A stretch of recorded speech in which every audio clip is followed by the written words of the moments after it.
রাস্তায় আলেপকে খুঁজিতে গেল আলেপ কার ভয়েতে হামজাতে গোপন রহিল বলো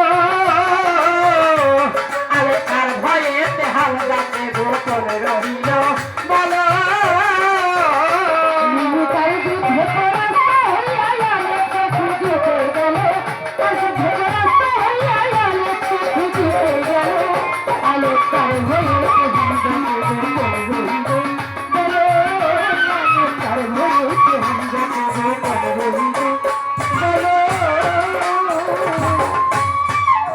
বাবারে কে ছিল সে সেনাপতি তার সঙ্গে তাহার বসতি কোন পক্ষের অস্ত্রপাতিতে কি দিল কোন পক্ষের অস্ত্রপাতিতে কি দিল কোন পক্ষের অস্ত্রপাতিতে কি দিল বাবারে কে ছিল সে সেনাপতি দেশে তাহার বসতি আবার কোন পক্ষের অস্ত্রপাতিতে কি দিল কোন পক্ষের অস্ত্রপাতিতে কি দিল কোন পক্ষের অস্ত্রপাতিতে কি দিল বলো সেই যুদ্ধের কারণ বলবি বারণ দিলে পক্ষে কে আসিল বলো সেই যুদ্ধের কারণ বলবি বারণ দিলে পক্ষে কে আসিল আলেপ কার ভয়েতে হামজাতে গোপন হইল বলো আলেপ কার ভয়েতে হামজাতে গোপন হইল বলো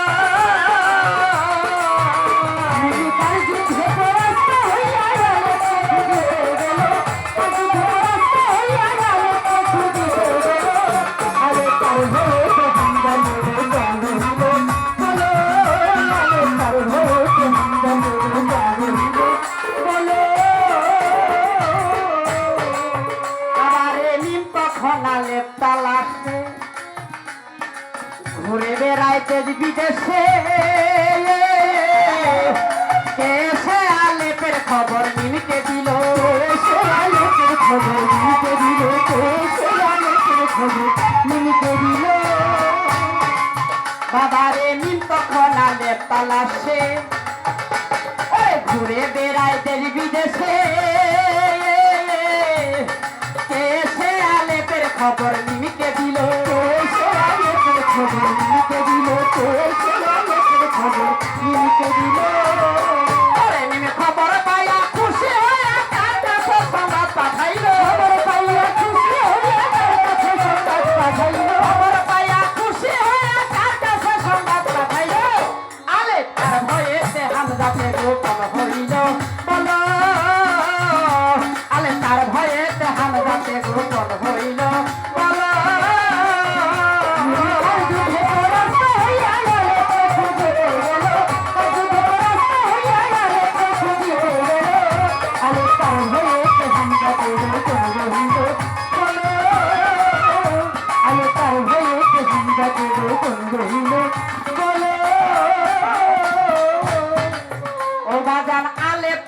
আলে পায়া খুশখবরি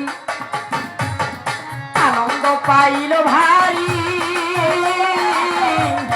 দেখা করতে তাড়াতাড়ি রওনা হলো দেখা করতে তাড়াতাড়ি রওনা হলো দেখা করতে তাড়াতাড়ি রওনা হলো ও বাজার আলে পায়া খুশখবরি আনন্দ পাইল ভারী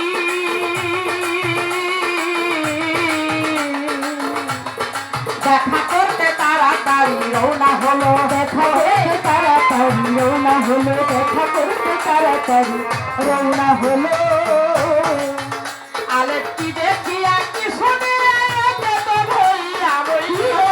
কি শুনিয়া চেতন হইয়া রইল দেখিয়া কি শুনিয়া চেতন হইয়া রইল আলেপ তার ভয়েতে হামজাতে গোপন হইল বলো আলেপ তার ভয়েতে হামজাতে গোপন হইল বলো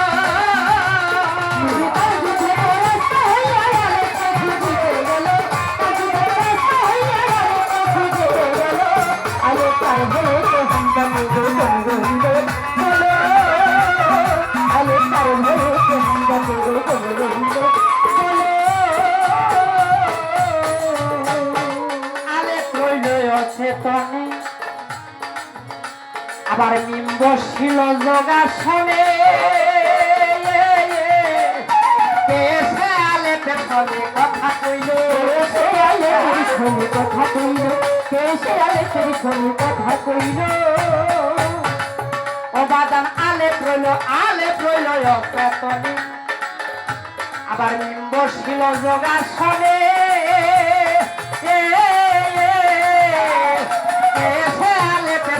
কথা কইল কথা কইল কথা কইল কাদের বলে কি দেখিয়া বেতন পাইল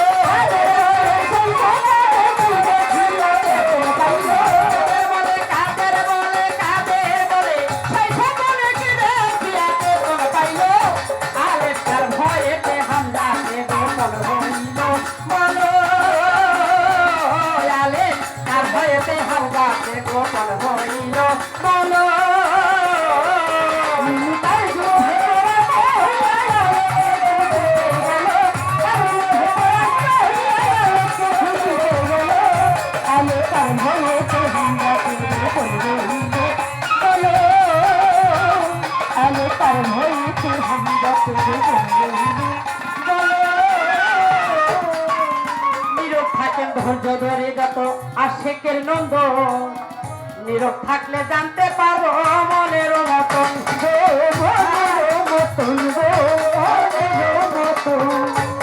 আমি দয়াল একজনে জ্ঞানী দয়াল পেয়েছি বাবা এই নাই আসরে অনেক কথা জানতে পারবো এ আশায় অন্তরে গো এ আশায় অন্তরে গো আবু কবির জবালি দেওয়ার কবিতার ছন্দে কি আছে বলে অন্তরে মাধুর্য তার গভীর চিন্তা করে যাহাকে দেখিলে ভাবের উদয় হয় এই অন্তরে আবার সাধকেরা বলে যেখানে দেখিবে ছাই উড়াইয়া দেখো গো পাইলেও পাইতে পারো অমূল্য রতন আজকে এমন একজন পাইছি আমি দয়াল গুরু ধর তাই ছোট্ট করে একটা কথা আমি জানবো তাহার বিবরণ আমার এই কথাটা হলো এই জগতে আজকে আমরা এখানে যারা উপস্থিত আছি বাজান যারা তরিকা গ্রহণ করেছি এমনও আছে তরিকা গ্রহণ করবে ভালো একজন দয়ালের সন্ধানে আছে আবার এমনও আছে তরিকা মোটেই পছন্দ করে না পছন্দ তো করেই না একে অপরের সাথে মানে মন্দ বলা বলি করে এই যে তিন শ্রেণীর লোক আমি আমার দয়ালের কাছে জানবো যারা দয়ালের কাছে মুরিদ হয়েছে আহলে বায়াতে যারা গ্রহণ করেছে মূলত তারা কি পেয়েছে পাইলটা কি দয়ালের কাছ থেকে আর যারা বায়াত হইতে পারলো না কাল হাসরের মাঠে তো সবারই থাকতে হবে কি আমি আপনি সবাই অর্থাৎ যারা বায়াত গ্রহণ করছে তারাও যারা করতে পারে নাই তারাও যারা করে নাই জীবনে করবো না মনের মধ্যে প্রতিজ্ঞা করে বসে রয়েছে তারাও এখন আমার এই জায়গায় জিজ্ঞাসা যারা বায়াত হইতে চায় হইতে পারলো না মারা গেল এদের পরিস্থিতিটা কেমন হবে আর যারা বায়াত হইল না তারা কি হইতে বঞ্চিত হইল তাদের কি পাওয়া হলো না মূলত তাদের পাওয়াটা কি হলো না এর মূল হাকিকতটা আমি আমার দলের কাছ থেকে একটু শুনবো তার কারণ বাবা সেটা আমার লাভের জন্য নয় যারা আহলে বায়াত পছন্দ করে না এই আলোচনা শুনলে আমার দয়ালের মুখে থেকে সেই মধুর বাক্য সেই মধুর বাণী শুনলে এই আহলে বায়াতের প্রতি যেন তাদের মহব্বত আসে যারা পছন্দ করে না তারাও যেন বুঝতে পারে যে না এই আহলে বায়াত গ্রহণ আমাদের করতে হবে। যে কিভাবে করব বাবা? বোয়ালি শাহ কলন্দর বলেছে আল্লাহর ওলি সকালে দিদা মুস্তাফারা না দিদা মুস্তাফারা বালিকে খোদারা আমি আমার পীরের চেহারার মাঝে মুস্তাফাকে দেখলাম। এ শুধু তাকেই দেখা নয় বরং আমি আমার খোদাকে দেখলাম। আমার মনোভাব আমার অন্তরের ভাব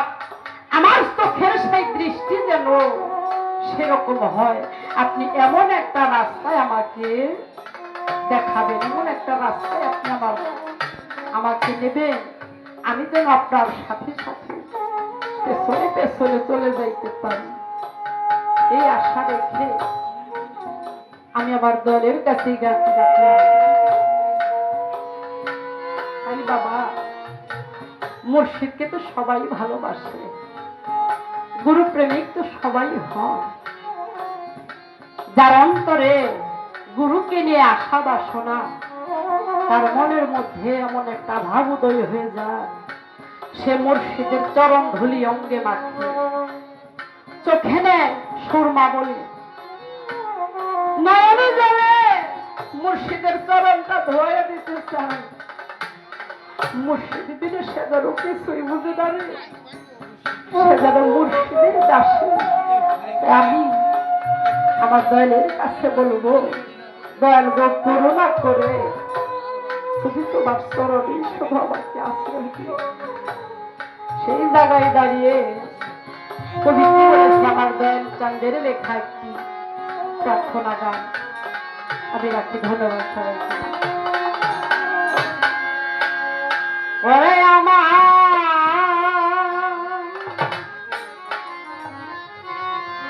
মন তুলসী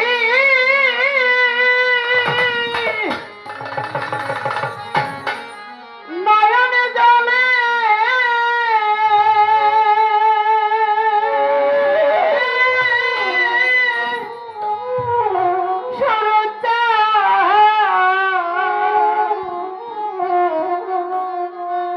বাজানে তোমার ওই নাম জপি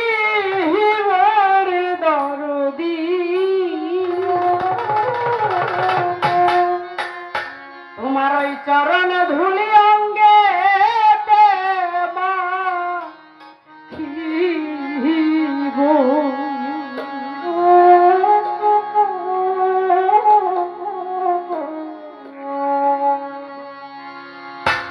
দয়াল চাঁদের চরণের ধুলি গো ধুলি আমার অঙ্গে তে মাখিব মেহের চাঁদের চরণের ধুলি গো দয়ালের চরণের ধুলি গো ধুলি আমার অঙ্গে তে মাখিব মন তুলসী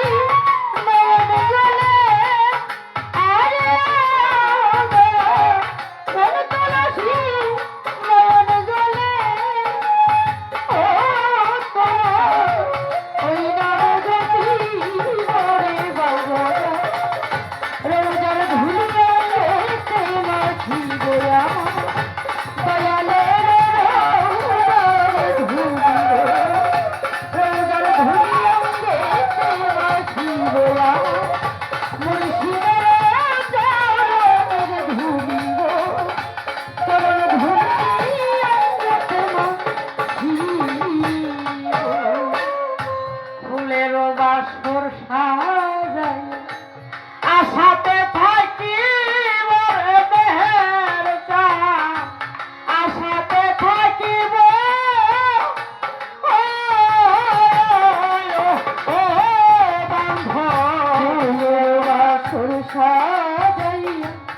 আশাতে থাকি আশাতে থাকিব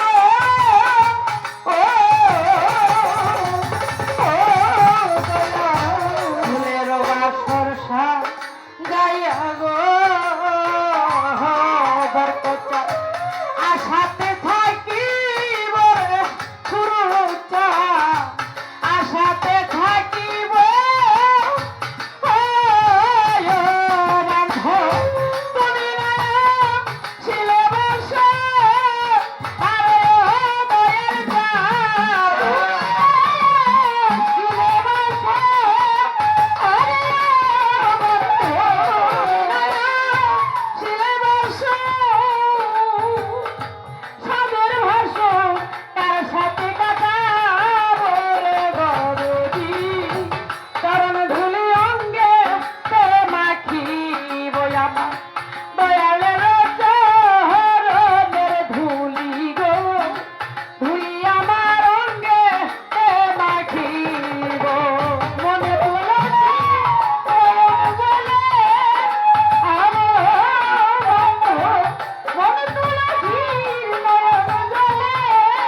ধুয়া বরে দয়াল তোমার চরণ ধুয়া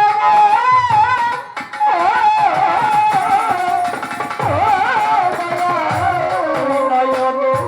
বাজি দিয়া রে বান্ধব তোমার চরণ ধুয়া বরে দরদি চরণ ধুয়া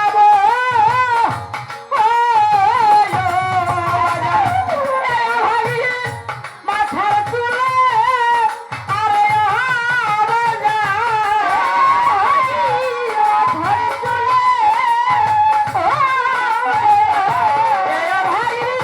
মাথার চুলে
নিদ্রা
জনে বসিব রে বদ্ধ ধ্যানে এই জনে বসিব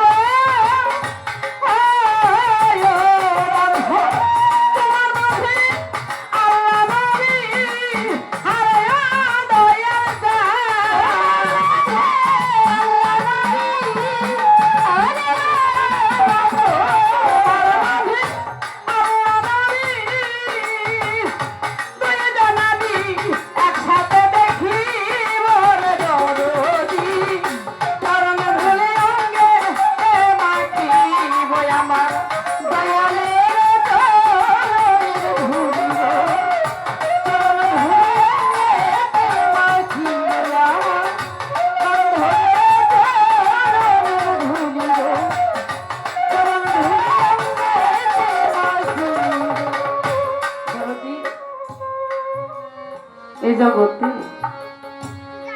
আমরা নারী কুলে যারা আছি, ঘর সংসার সন্তান সন্ততি নিয়ে ব্যস্ত থাকি, একবারও ভেবে দেখলাম না যার জন্যে এই দুনিয়াতে আসা সেই দরদি, সেই পরম সৃষ্টিকর্তা, সে কিভাবে আছে। ও বাজা, কত কিছু ভাবি, কত কর্মে ব্যস্ত থাকি, একটা বারো সেই পরম সৃষ্টিকর্তার কথা ভেবে দেখলাম না। মাতৃগর্ভে যখন ছিলাম সেই স্রষ্টার সাথে ওয়াদা করে আমরা দুনিয়ার বুকে এসেছি। স্রষ্টার সাথে ওয়াদা করেছি আপনাকে ডাকবো, আমার স্রষ্টা বলেছে আমি ডাকলে তোমাকে সারা দেবো, তুমি দেখো। তাই বাবা, আমার মাওলা বলেছে আমাকে পাবার আসে কোন বান্দা যদি এক পথ অগ্রসর হয় আমি তার জন্য 70 পথ অগ্রসর হই। নারী কুলে শিরোমণি রাবিয়া বসরির কথা আপনারা শুনেছেন। রাবিয়া বসরি বিয়ে বসে নাই, ঘর সংসার কোনো কিছুই তার ছিল না। পরের বাড়ি কাজ করতো সারাদিন, রাতের বেলায় ঘুম আসতো না। রাতের বেলায় দুটি হাত মাওলার দরবারে উঠিয়ে এমন ভাবে ইবাদত করতে, আমার মাওলা ভাবে সারাদিন পরের বাড়ি কাজ করে রাতে একটু ঘুমায় না, আমার ইবাদত করে। আল্লাহ একদিন জিজ্ঞাসা করলো, রাবেয়া তুমি যে এত ইবাদত করো আমার বেহেশতের আশা? রাবেয়া পুষ্টি বলেছিল, মাওলা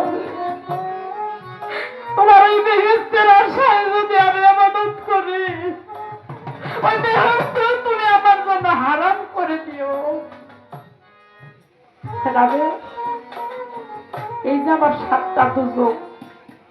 তুমি কি দুজকের ভয়ে এত ইবাদত করো? রাবেয়া বসে বলে, মাওলা আমি যদি তোমার দুজকের ভয়ে ইবাদত করি তাহলে সব চাইতে কঠিন দুজকে তুমি আমাকে নিক্ষেপ করো। এমন কথা শুনে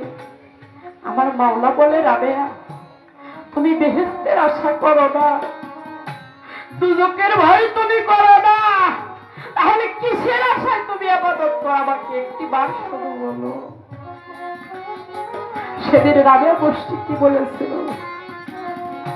তাই না তোমার টাকা পয়সা